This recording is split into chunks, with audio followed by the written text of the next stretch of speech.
Hi, welcome back to the You Revolution. Thank you so much for joining me just for another few minutes as I share a few thoughts basically from my own life's journey, and maybe we can do life together as you learn a couple of things and maybe put these into practice in your own life. I want to talk to you today about the interesting modern 21st century phenomenon of FOMO. F-O-M-O, the fear of missing out. The fear of missing out is causing people to become addicted to social media platforms and various apps of communication. These are things that people become addicted to, especially young people, teenagers, young adults. And certainly it's like that in my household, where the young adults will be sitting with their phones and they are continuously communicating with somebody else, usually in group chats. And when I ask why they can't just put the phone down and be with us, very often the answer is that they're scared they're missing out on something. The fear of missing out. The fear that your friends are making plans that don't include you. The fear that they're all getting together on some amazing excursion and you've somehow been left out. Well, you know what? If they have left you out, they're not really your friends. Maybe you should be reconsidering who you're hanging around with anyway.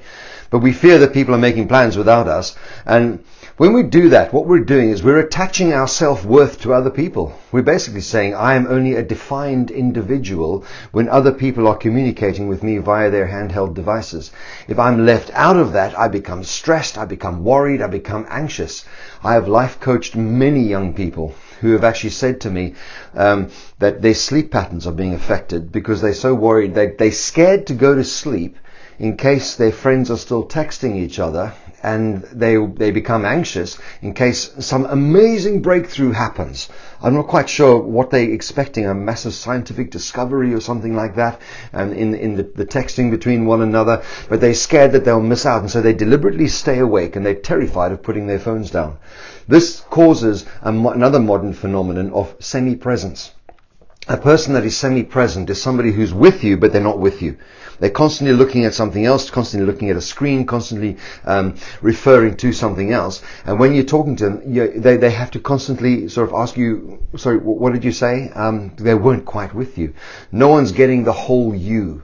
They're just getting segments of you because somebody else on a device that you're holding or a screen that is in front of you is actually getting a little bit of your attention as well. It affects concentration, it affects well-being, it affects concentration in schools most definitely, it affects your sleep patterns, it actually can bring on a type of depression, but also it can lead to mental health issues because you are continuously in a state of anxiety, you're continuously in a heightened state of awareness where you're always communicating but not reflecting. Taking a step back and reflecting on something, reflecting on something that has happened, or something that somebody has said, rather than the continuous communication. FOMO, the fear of missing out. I can guarantee you, you're not missing out on much. Think about that a little bit, and we'll carry on that conversation in some of my future clips. Thank you so much for joining me on the You Revolution. Please subscribe to the channel, and we'll chat again soon.